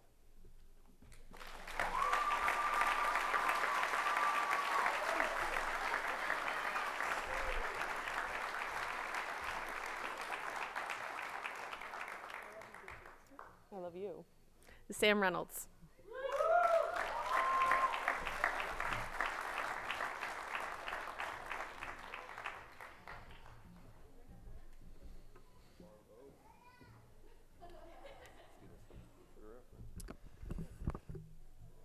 So Sam actually finished up his coursework like a month and a half ago, and I sat down and wrote this speech right then, right there. I was reading over it right now. Throughout this course at Metro, I was his classroom teacher, his advisor, and his basketball coach. And I realized I didn't plan this. There's 3 distinctive moves in this speech. First off is the teacher. I fancied myself a bit of a writer, and when thinking about how best to summarize Sam's time at Metro, I came up with this line, which I think is pretty good. It was the best of Sam, it was the worst of Sam. It was the age of wisdom, it was the age of foolishness. It was the spring of hope, it was the winter of despair. Pretty good, huh? Call it the tale of 2 Sams. That's good. Yeah, thanks. As his advisor, you may have gathered that Sam's time here was pretty much split between these 2 sides. He was great, and then he was gone. So when this semester rolled around and all the chips were on the table, he told me with a straight face, I'm going to do it. I admit I wasn't exactly confident with his confidence. But then he came into my room with his credits memorized and assignments plotted out and assessments ready to go, and I saw a dedication in him that I wasn't fully sure he could manage, and I've never been happier to say that I was wrong, because here we are, Sam having done exactly what he said he was going to do, exactly how he needed to do it. It wasn't always an easy path, and I want you to realize, Sam, that at least half of the challenges were self-made. You made decisions that all guaranteed you would struggle. The fact that you're able to get past those is impressive, but remember, this is not the end of your challenges, but only the beginning. Graduating high school is a symbolic event. It does not symbolize the end, but the beginning. And this is the coach part. This gets a little bit tough. High school is a trial period. It's practice. It's a chance to learn who you are and what you're capable of, both good and bad. It's a chance to build character, overcoming adversity, making the tough choices, sacrificing what you want in order to get what you need. Your ability to do these things are what will make your future successful or challenging. I'm not naive enough to think that a graduation speech will make a huge impact, but I hope you realize that just because you've made it this far, do not for a minute think that you're done. If you think that this is the greatest accomplishment of your life, you need to start thinking again. Stay out of your own way. Listen to the wisdom of others. Recognize what will help you and will distract you, and never let good enough be simply good enough. Your potential will take you as far as you want it. Get out there and do it. Congratulations.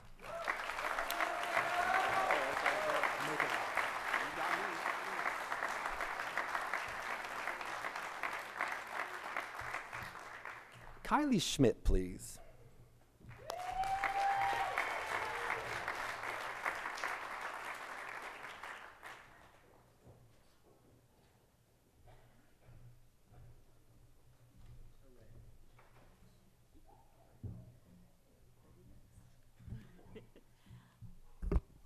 I am Chris Evans Schwartz, Metro's child development teacher, along with Ben Sparbo, language arts, and our graduate, Kylie Schmidt. Kylie recognizes first her mother stood beside her through this entire journey and wanted me to say what a huge difference it made for her. She thanks you, Susan, and loves you very much. Most students arrive at Metro, spend some time figuring out their niche, where they fit, where they feel comfortable. It didn't take long for Kylie to discover that Metro Child Care Center was her special place. Watching and listening to the infants and toddlers, playing with and responding to the preschoolers, and talking with Metro's caregivers became Kylie's place. Her hours and hours of volunteering to help with childcare tasks was greatly appreciated during her Metro tenure and will be very much missed. Kylie would bring assignments from other classes, including Ben's, and work on them while sitting in the rocker in the infant room, touching base with her instructors as she completed work in order to continue earning credit. We even obtained a lap desktop for Kylie so the cook could have her cookie sheet back. Kylie earned a large portion of her final credits working on her assignments in the infant room. Kylie took the opportunity to explore advanced manufacturing and participated in an internship last summer where she learned about several exciting careers. When Kylie's credits for graduation were completed, her creativity came out, and she asked to be taught how to embroider. She became excited about the abundance of floss colors, patterns, materials, and possibilities. She learned to transfer patterns to cloth, which she then inserted into a hoop. Kylie was most attracted to cacti in her embroidery representations. I was curious about this choice of all things to stitch. I investigated and found that the cactus, of which there are 1,750 known species, represents enduring all things, no matter how painful or difficult, protection from danger and threats, and finally, warmth and care. That's Kylie. Kylie's life journey has not been smooth, but rather prickly, with many twists and turns. She's experienced hardships and challenges all along the way, yet she has not only endured but found ways to protect herself from those threats. She has demonstrated warmth and care underneath. She grew to love the children in our center and took it upon herself to be available to provide transportation and support to our young moms, an act of caring citizenship. She reported concerns about the well-being of children, taking responsibility even after her coursework was finished. Kylie, like the cactus, you have endured and stood up in harsh conditions. You have discovered ways of protecting yourself and have made choices to make you future ready. Go get that job for which you are highly qualified. Keep on your positive path, and don't forget to take time to stitch. We're proud of you.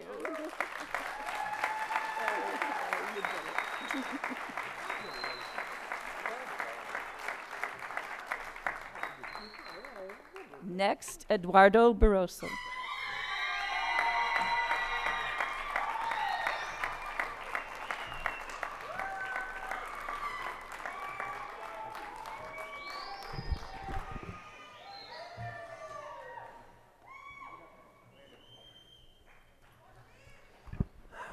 I have to ask your patience. I'm trying something entirely new in the spirit of graduations in this speech, so if it's a miserable failure, just go ahead and clap anyway. It's been my privilege to give numerous speeches over the years, and sometimes I find myself slightly repeating myself. This isn't laziness, it's just that I only have so many ways to say you're a really great student who I'm both glad to have known and excited to see leave, but this one here is fully and completely unique. Eduardo is living proof of so many powerful lessons. Life is not a sprint, it's a marathon. If something is easy, it's probably not worth doing. It's not the challenges that define you, it's your reactions to them. Fall down 99 times, get up 100. It was clear from the first moment I saw him in school that Eduardo was a great kid. He was always focused on his work and was always respectful. Even if analytical literature wasn't his favorite subject, he never gave me anything but his best. High school, as we know, is not an end, it is a beginning. It's a chance for kids to figure out how they're going to be as adults. Imagine my pride when, at senior reception, Eduardo was looking dapper with a clean cut, rocking a bow tie and suspenders, while I was schlubbit in a t-shirt. Eduardo, as you go on with your life and your education, remember the perseverance you showed throughout high school, and remember the pride you feel tonight, and never stop pushing yourself to be better. You might struggle, but you'll always be better for trying. In conclusion, eres un gran estudiante, me alegro de haberte conocido, estoy orgulloso de que te hayas graduado. Felicidades. Congratulations.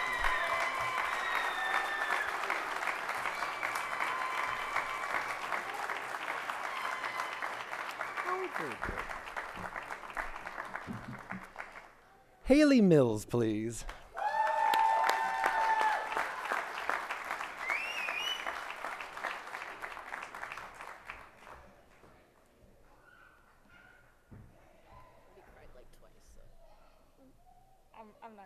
I'm gonna try to not make you cry.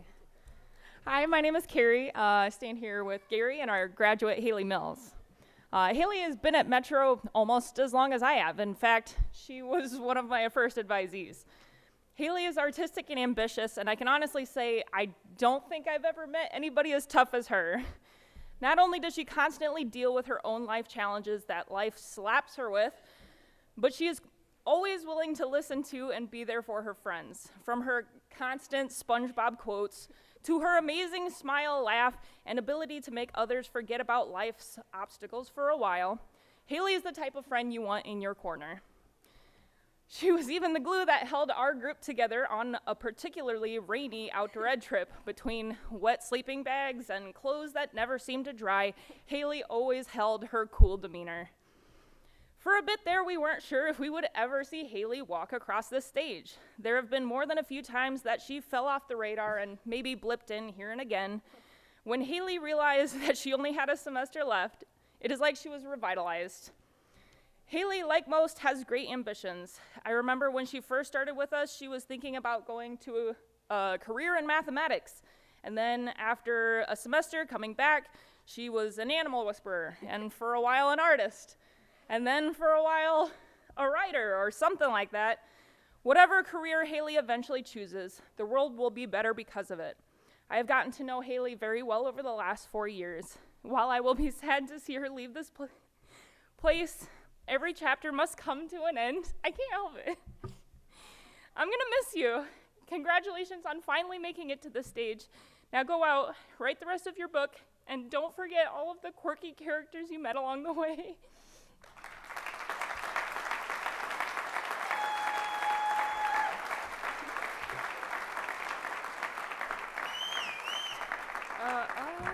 Lucas Novotny.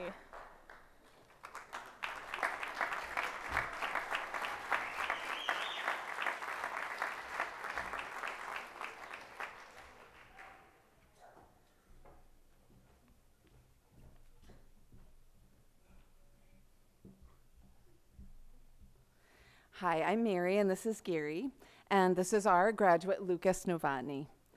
Lucas has been our kid for years, and to be honest, I'm not quite sure what I'll do without him in the Metro hallways. Lucas has a genuine smile, a deep voice that is full of emotion, a heart he truly wears on his sleeve, an energy that is barely contained most of the time. Lucas and I have been through a lot together, so I feel like I have a plethora of stories at the ready, but let me give you a sampling. The first is the most recent. Lucas went on the spring outdoor ed trip to the Badlands in South Dakota. When we landed at our campsite, he scrambled up the side of a hill and continued to climb until we had to start setting up tents. On our hike the next day, he spent a long time making an impressive balanced rock tower until it fell, and then he was off and running again. On the way back to the vans, Lucas was of course taking the scenic route, always ahead or yelling down at us from some precipice. This is Lucas, always looking for a view, never deterred by the climb. I think there's a metaphor there. Another memory that steps forward for me is when Lucas participated in the service trip to Pine Ridge Indian Reservation in South Dakota a couple years ago, where we spent a week volunteering and learning more about Native American history and culture. The last night during final sharing, he expressed how much the experience meant to him and asked if we could just leave him there because he wanted to help without ceasing. He also left his work boots as a donation. Let me repeat that. He left the shoes on his feet for someone else. This is Lucas. This is his heart, and it's beautiful.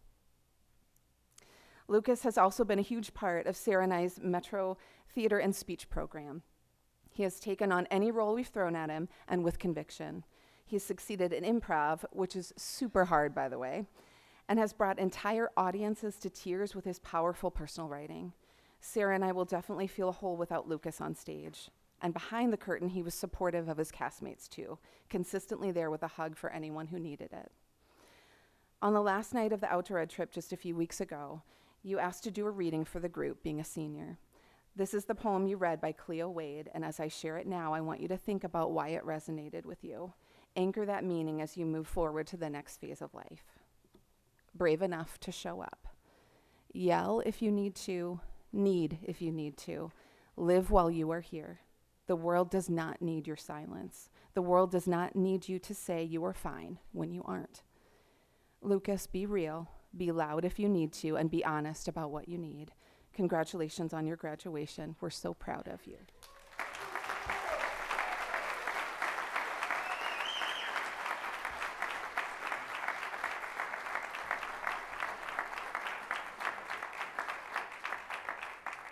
Ricardo Calderon.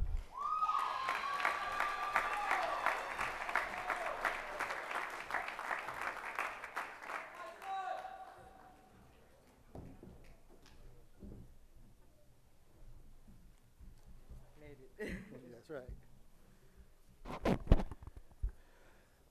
Good afternoon. My name is Ken Thoreau, and this is Ricardo, the graduate. And also, we're going on stage with Gary Miller. I had the pleasure of being Ricardo's advisor for this semester.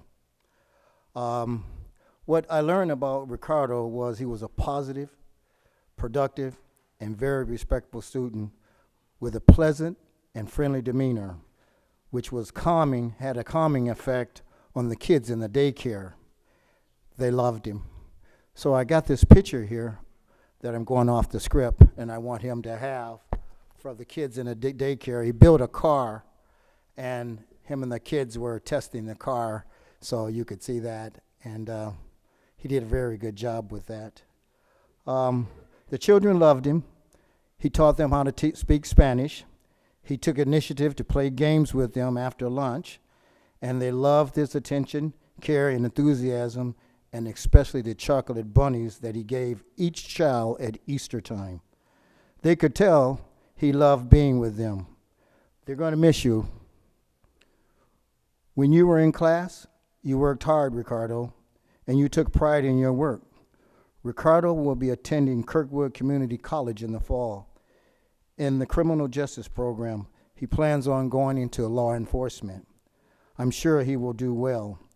Winston Churchill once said that success is the ability to go from one failure to another with no loss of enthusiasm. One last word of advice, Ricardo. Remember that life doesn't stop after high school. It just began. Ricardo, we will miss you, your genuine caring attitude here at Metro. Good luck and congratulations.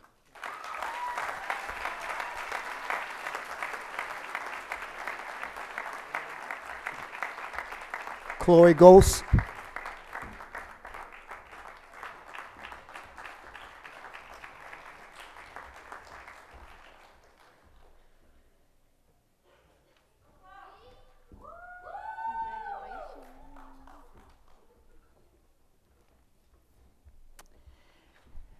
I am reading a message that has been written to you by Stacy since she can't be here today. I met Chloe when Anne, her advisor, introduced us. That's me. Chloe was quite a bit behind on credits and wanting to do whatever it took to get caught up and graduate on time. Of course, I was more than excited to work with her. As I was slowly welcomed into Chloe's world, I realized she is a mini Stacy. She would share stories of situations she had gotten into, and I could finish the story based on how I would have reacted when in high school. As much as I worried about Chloe, and still often do, I know that this smart, independent, goal-oriented, hard-working young lady has a very bright and promising future ahead. Chloe, whether you open a donut shop or work with individuals, well, that was cute, with disabilities, I know you will make the most of it and push yourself to always do better. You know that I will not settle for less than from you. You have everything it takes to be successful. You have to just decide you want it bad enough and make it happen. Now, on a personal note, again from Stacy, you are an amazing young lady who deserves a man to treat you like the queen you are. You do not need to ever settle for anything less. I found this poem and thought of you.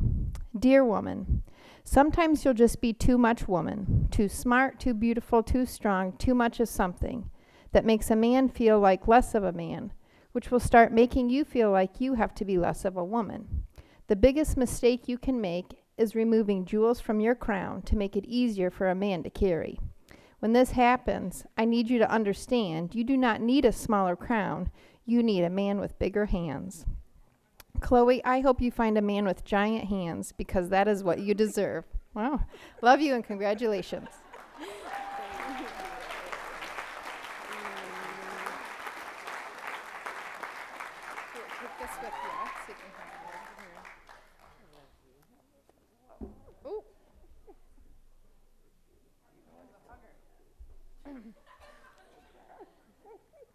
Next up, Ayara Gillespie.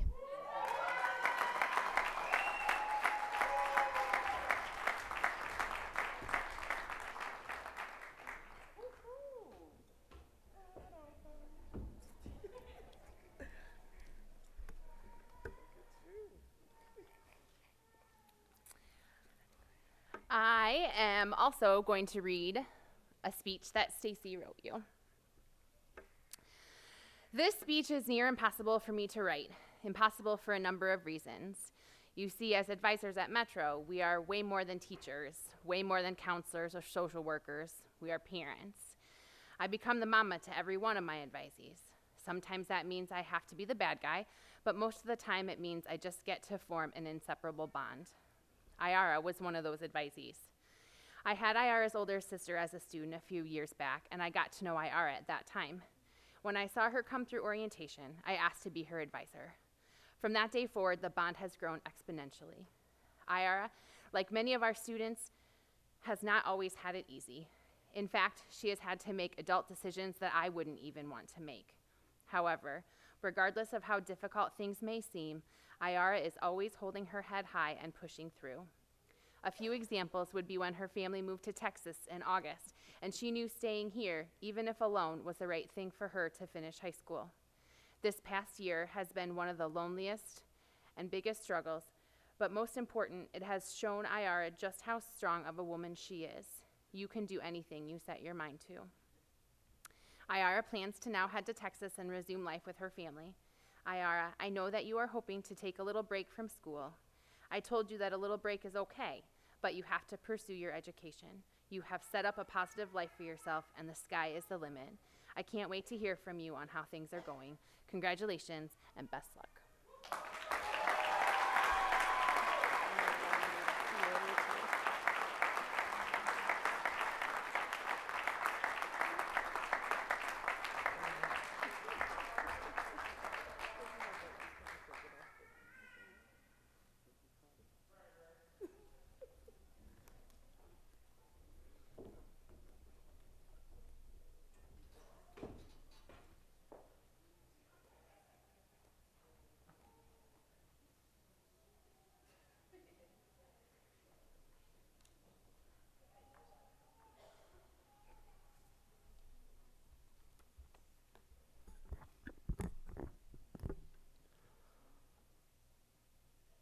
Graduates, please stand.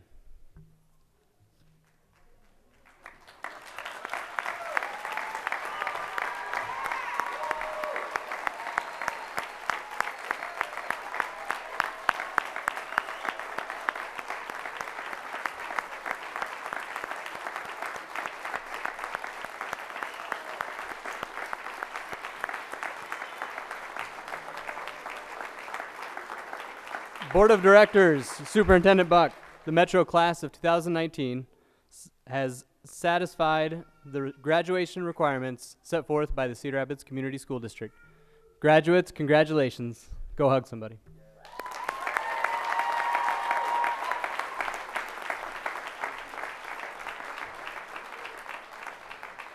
Live and Local is proudly sponsored by Community First Credit Union, Eels and Tronvold Law Offices,